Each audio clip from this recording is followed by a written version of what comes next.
Daylight is more than an hour away, and about 25 people are gathered in a dimly lit room. They're here for what's called a sadhana, which is Sanskrit for an Eastern ritual that combines meditation, chanting, and yoga. The participants, all wearing head coverings, are Sikhs.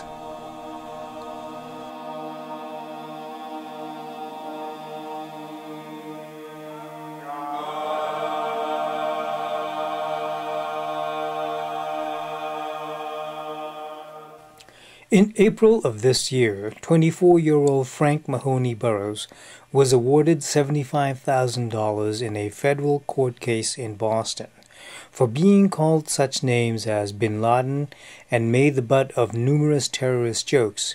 The reason? Burroughs wears a turban. He does so because he is a Sikh. The headgear is mandatory for the 500-year-old religion that began in India. But in America, it is often mistaken for Islam, a 1500-year-old religion that started in Saudi Arabia, and one that Osama bin Laden and Al-Qaeda are associated with.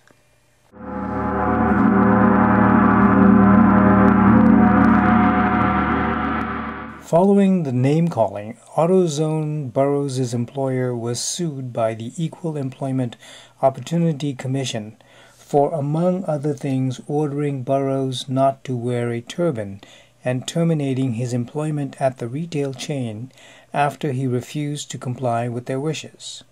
The EEOC accused AutoZone of violating Burroughs' First Amendment right to freely practice his religion. The payment was part of a settlement between the two parties. So, what is Sikhism?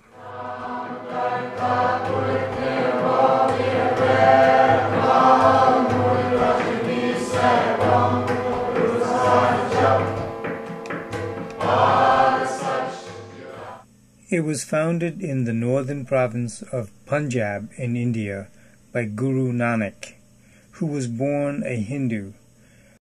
At the time, Hinduism and Islam were both widespread, but Hinduism had a caste system, and Islam believed it alone possessed the truth.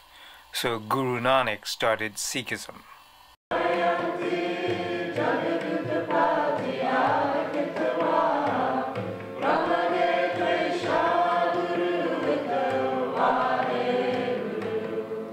Guru Nanak was born in 1469.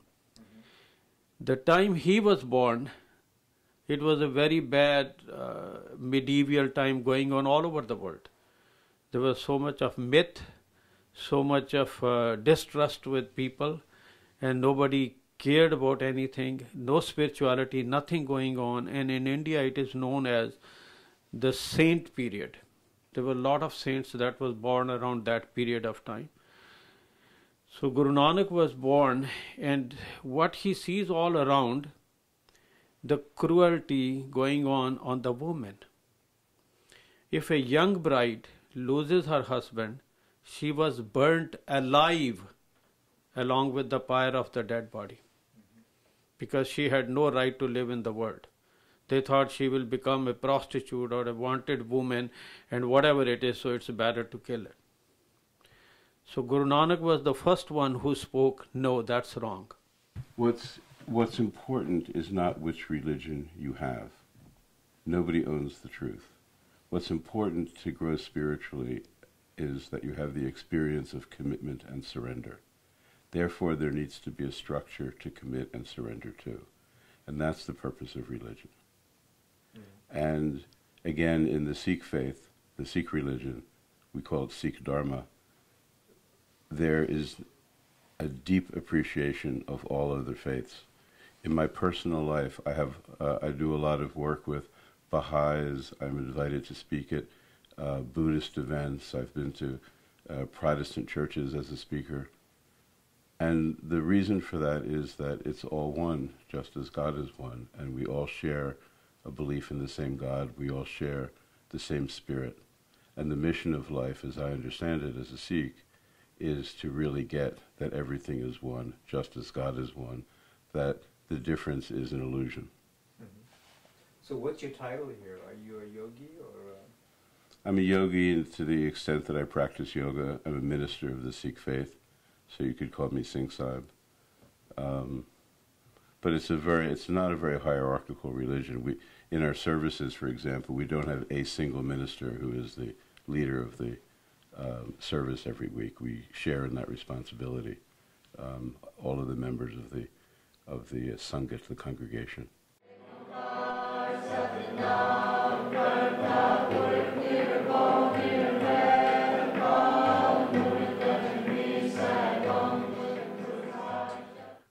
Right now, the census of last year or 2 years ago, 2010 census, the Sikhs in United States are about 750 to about 1 million people living in United States.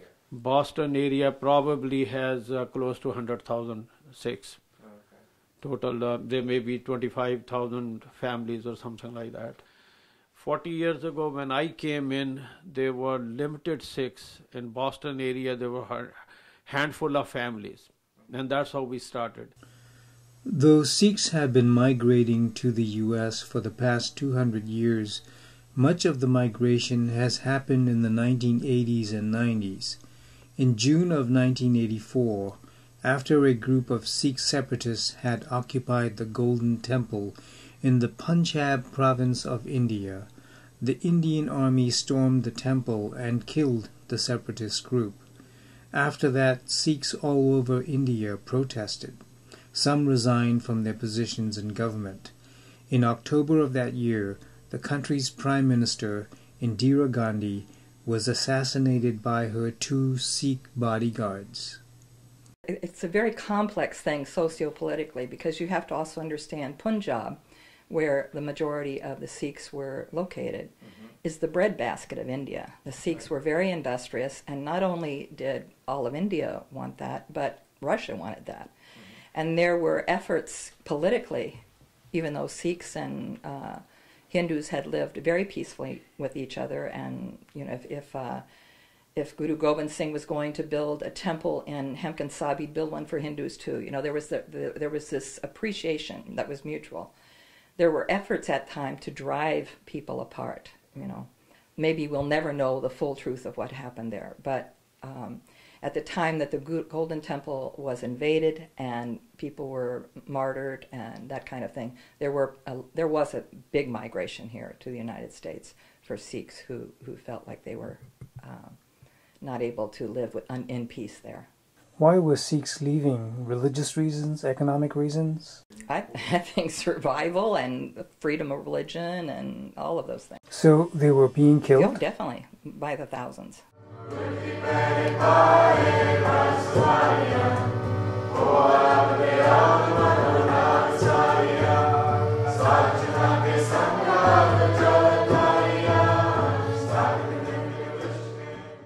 The pre-dawn ritual consists of singing, chanting, meditation, yoga, and various breathing exercises. Last little bit. And it was very much a part of Guru Nanak's teachings. Like he said, get up in the early hours of the morning and meditate on God, and everything will be taken care of from that. And if you are around the Golden Temple, other major gurdwaras, there's all kinds of activity beginning at 3 a.m. It's a big part of the Sikh lifestyle.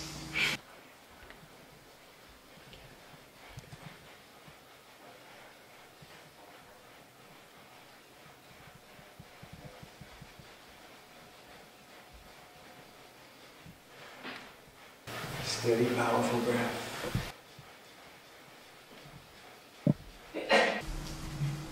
You're going to interlace the fingers, invert the palms, stretch the arms up over the head best you can. Try to hug the ears. Yeah, if you look, goes back to what I was saying earlier about every religion containing the same truth. If you look to religion after religion, either the monks get up at 4 or 5 in the morning. Orthodox Jews have their services at 4 or 5 in the morning. And the same thing in Buddhism, the same thing in Hinduism. The teaching is that those early hours of the morning between 3 and 7 a.m. are the most sacred hours of the day. Inhale. And relax out of the posture. Lie down on your back, please. Deeply relax. Cover yourself. Take a little nap.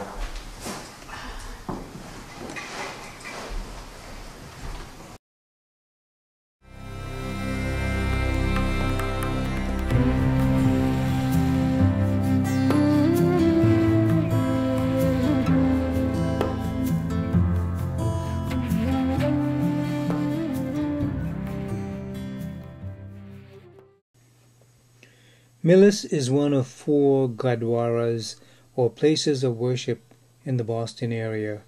It is where many Sikhs from the South Shore, including Quincy, go to worship. It is also the place of worship for many Americans who have converted to Sikhism and are followers of the late Yogi Bhajan, an Indian-born Sikh and yoga master.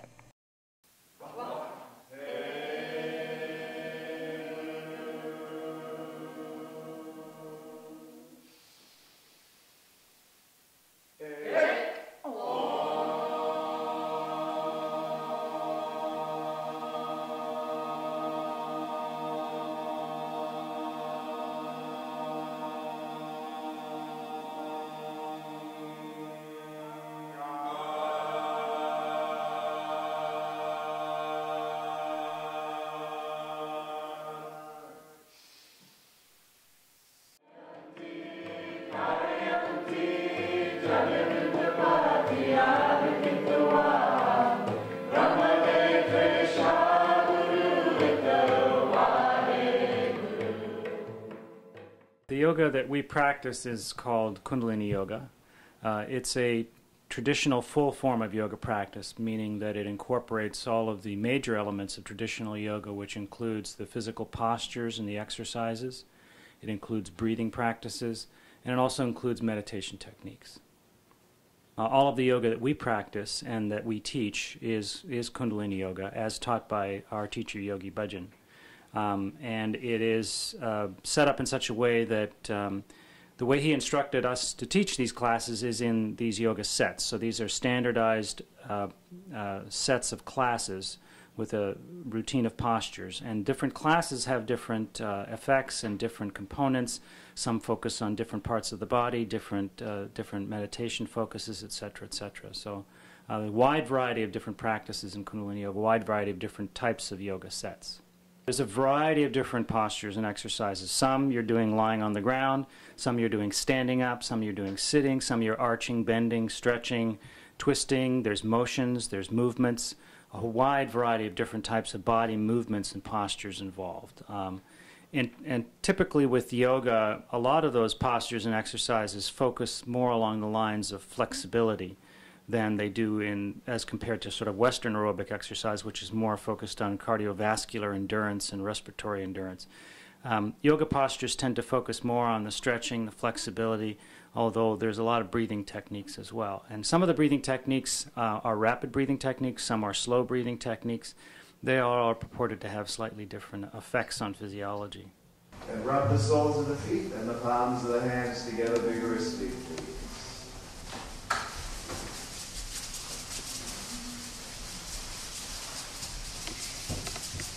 Pull your knees on your chest, drop on the spine a few times, and come sitting up.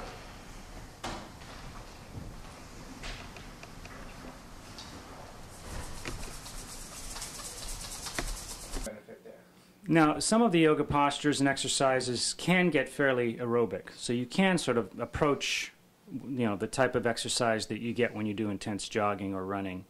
However, the majority of yoga exercises really focus more on the flexibility, on the breathing techniques. And what you're really doing there is you're affecting different parts of the body in very different ways.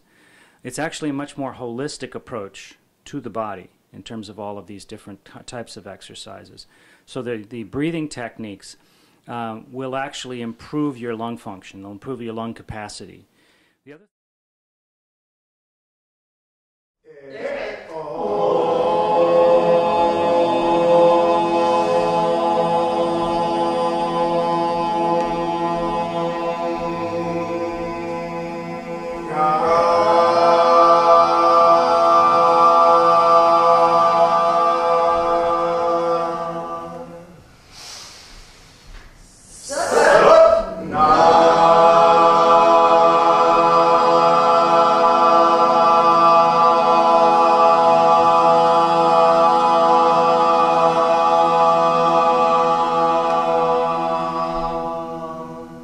other thing that's really unique about these yoga practices is they affect the stress system much more directly than do sort of Western aerobic type exercises.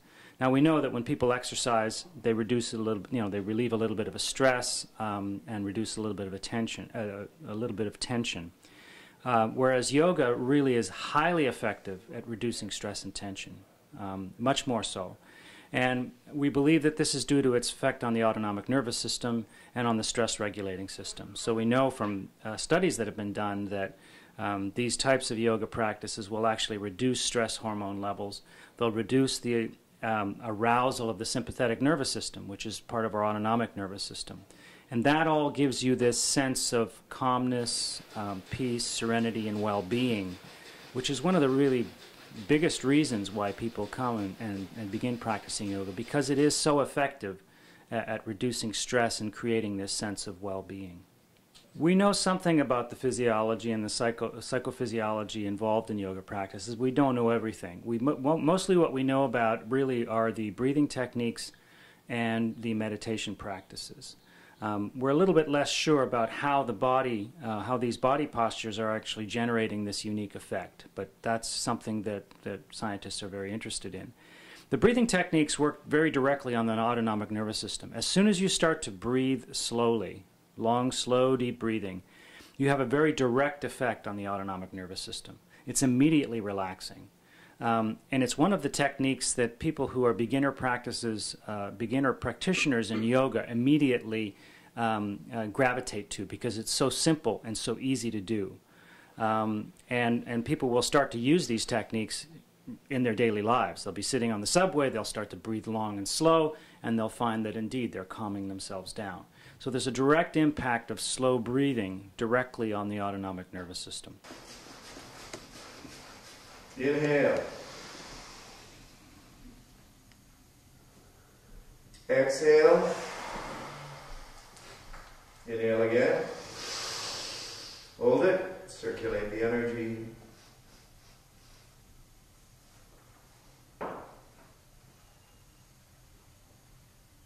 Exhale. Apply the root lock. Contract the anal sphincter, the sex organ, navel point, pull in and up.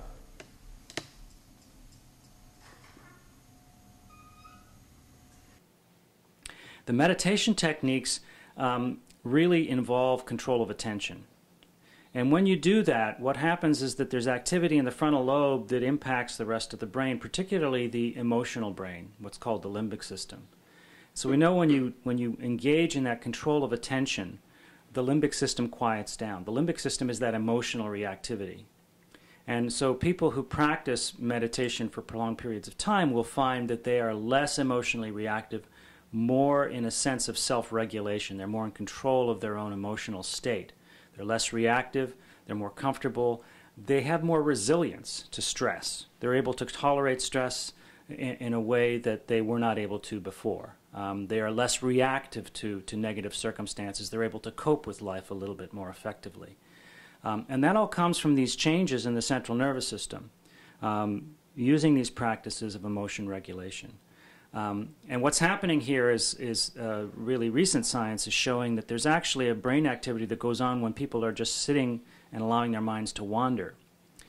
It's called rumination, and there's actually a name for this called the default mode network. So people sitting in a doctor's office, they're thinking this chain of thoughts, one thought after another.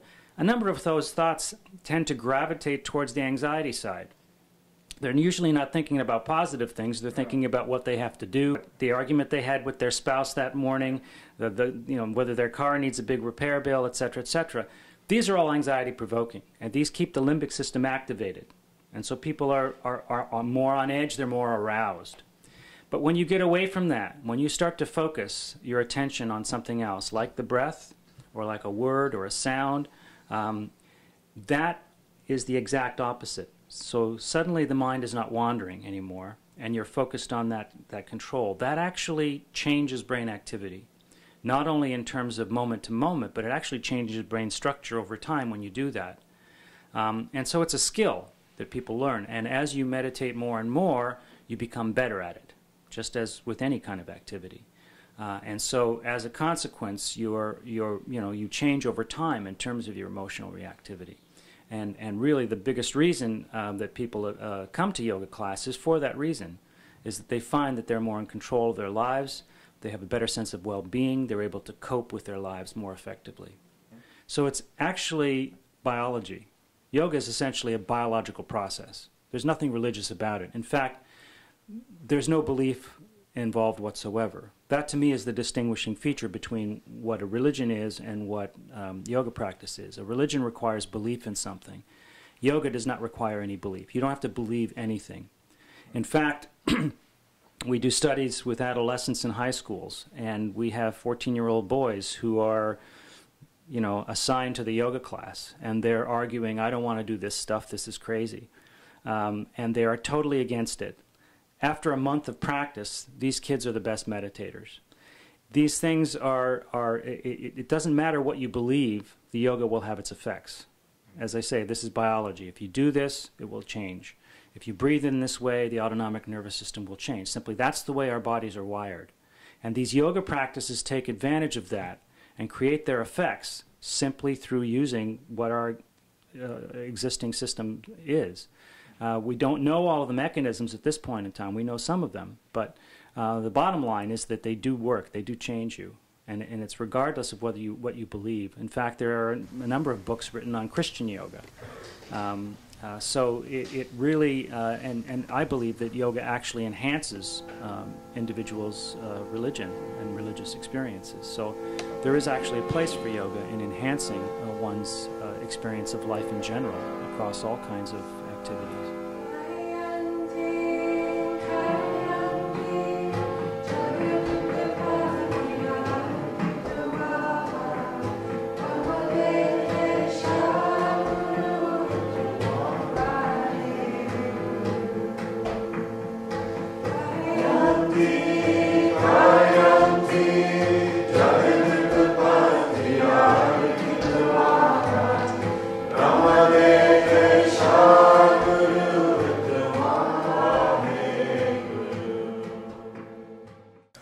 Night has turned into day, and the sadhana is coming to an end. Later in the morning, they will meet in a gurdwara, or a place of worship, only a short walk away, on the same grounds as the ashram in Millis, for prayers and singing. From one vibration the world came to be. From this mantra to eternity. And then they will leave here and go back into the world wearing the same distinctive garb and headgear. Sometimes, as in the case of Frank Burroughs, there are unwanted consequences. But the people here say, for the most part, they're left alone. Well, right when 9/11 came, it was a little, because we wear our turbans, and so it was a little, there were some people yelling things at us and stuff. But now it's all just fine. People, I think, know the difference between that we're very peaceful folk, and that we're not gonna. It's not about us at all. Yeah, and again, Millis was so kind at that time. Really, they were just the best. They did everything. They contacted us. We contacted them, the officials, and they reached out to us in wonderful ways.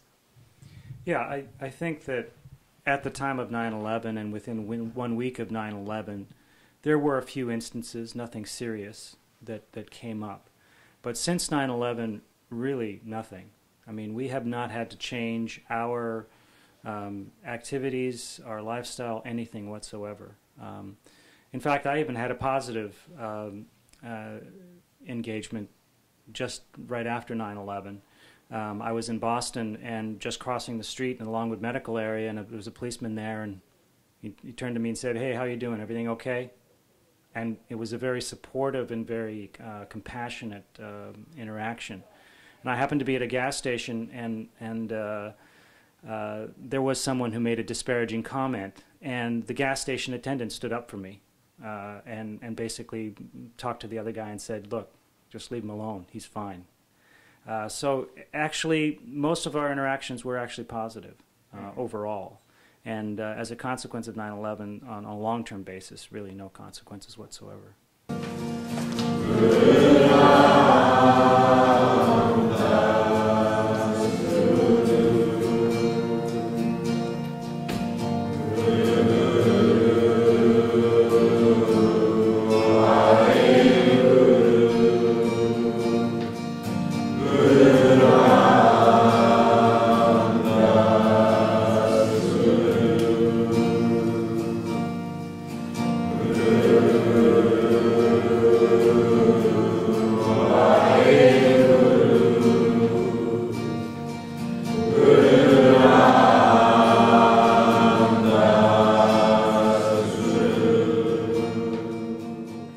In addition to yoga, another export from the Punjab province that Americans seem to embrace is Punjabi cuisine.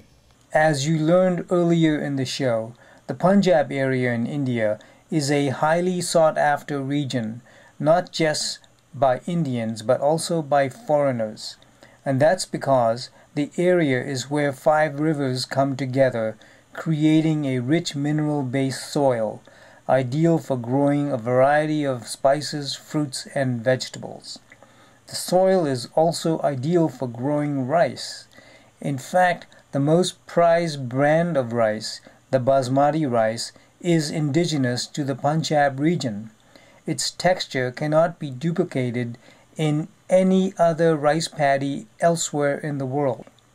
We're now going to take you into the kitchen of the Punjab Cafe right here in Quincy to show you how by far the most popular Indian dish in the world, the chicken tikka masala, is carefully prepared. By the way, our guide Daniel Singh often goes to worship at the Millis ashram we've just visited. We're here, we're taking some tarka, which is some onions with oil cooked together. This is our tomato-based sauce. Has tomatoes and some spices. This is right here is our onion base, has most of the other spices. Now we're going to turn on the stove, let that cook together for a little bit. And we're going to add a little cream to it, let that cook together. And while that's cooking together, we're going to take our chicken tandoor and let that cook. This is spicy for the kasturi methi. And our tandoor, what it is a clay oven, pumping 500 plus degrees right out of it. We're gonna insert our chicken right now, and we can watch that cook, or wait for that to cook for a little bit.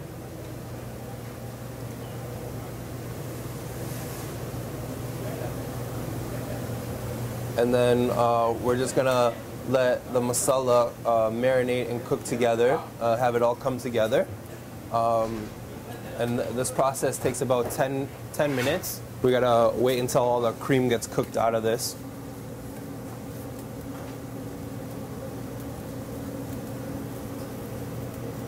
The chicken tikka masala, what it is, tikka pieces. The tikka means pieces of chicken in our language, cut up, like freshly put into the masala sauce. Go ahead.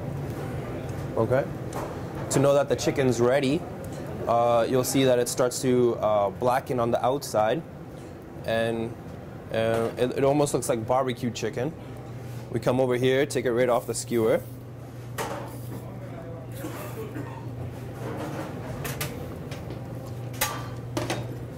Then we cut it up into chunks.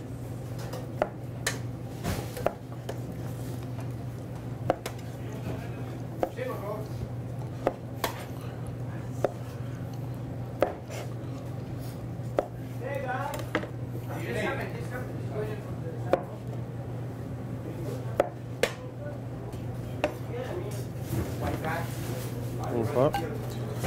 Then afterwards we come over here. We throw it right into the masala sauce and let the sauce absorb right into the chicken while cooking down the sauce even more.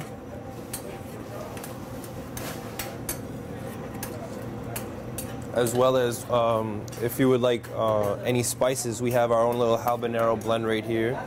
Depending on how spicy, anywhere from medium all the way up to extra hot. We just take the spoon, like right here is about a medium. I'm gonna add that right in there and let that cook together as well.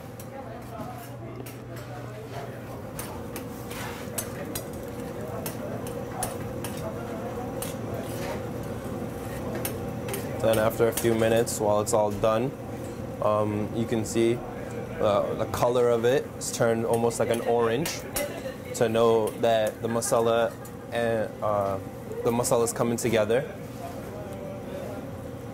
As well as on the outside of the pan, you see it starts to almost crisp over, the darken. Then afterwards, we come over here, we grab our bowl. First, the chicken goes in.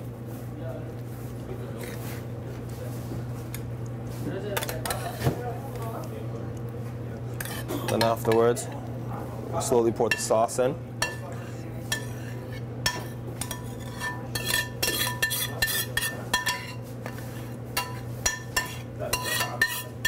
Okay. Then afterwards, take a little bit of cilantro as some decoration. And that right there is a chicken tikka masala.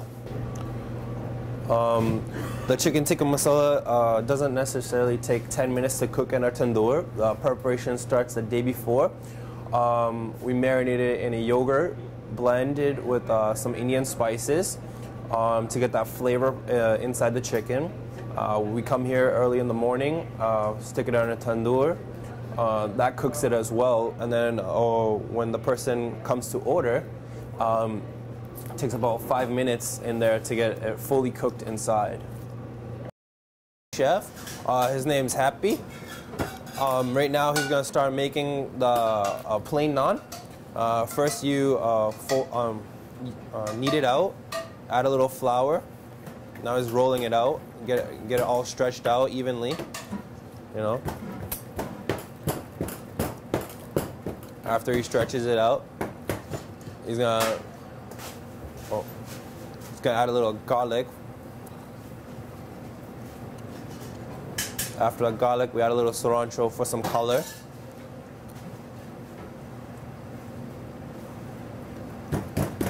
Pat that down so none of it falls out.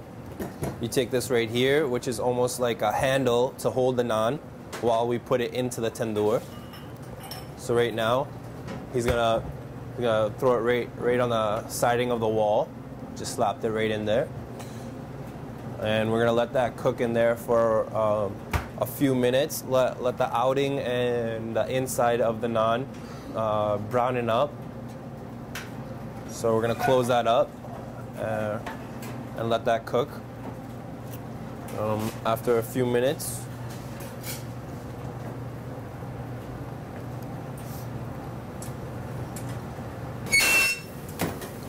so as you can see right now, since our oven is at 450 degrees on the outer rim, it hasn't been a minute yet. It's been a little over a minute. It's starting to cook a little faster than most breads would cook in American restaurants. As you can see, it's slowly as well peeling off to know that the backside of the bread is cooked as well. So we're gonna take this out right. We're gonna take this out right now. As you can see, he slowly peels it right off the wall. Comes out, and we add a little butter to it to get that little glaze. And then afterwards, he's gonna cut the rim where all it's like too dark, too crunchy. You know, get that look on there. Cut it into 4 sections. Good size. Put it right into the tray, and it's ready to go.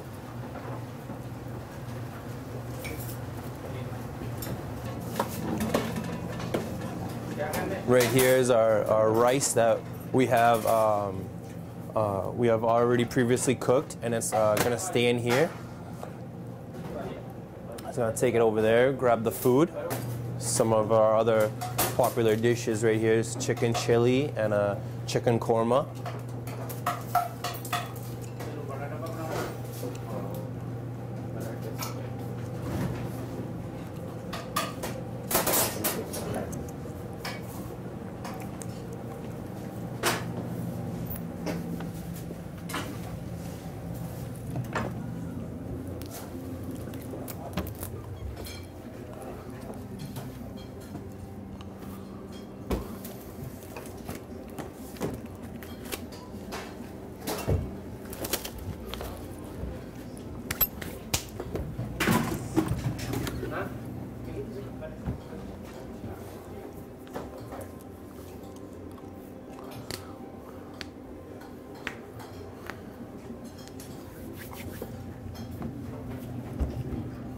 My name is Balwant.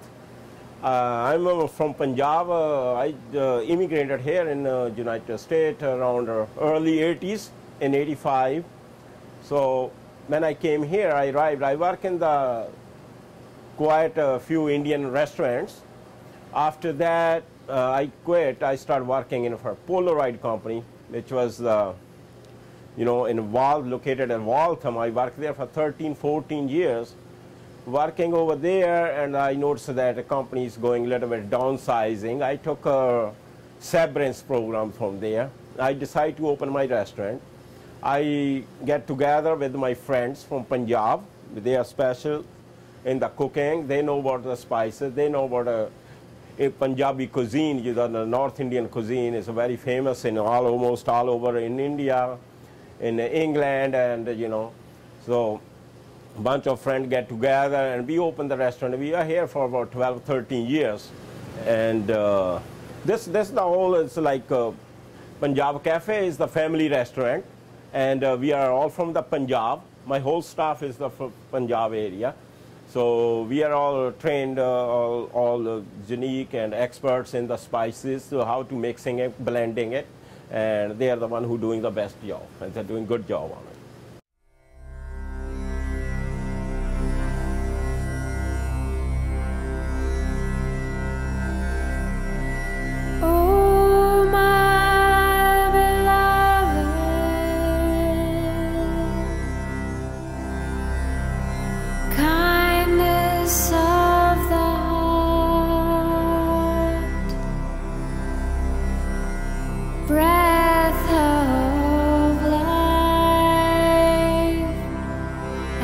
Bye.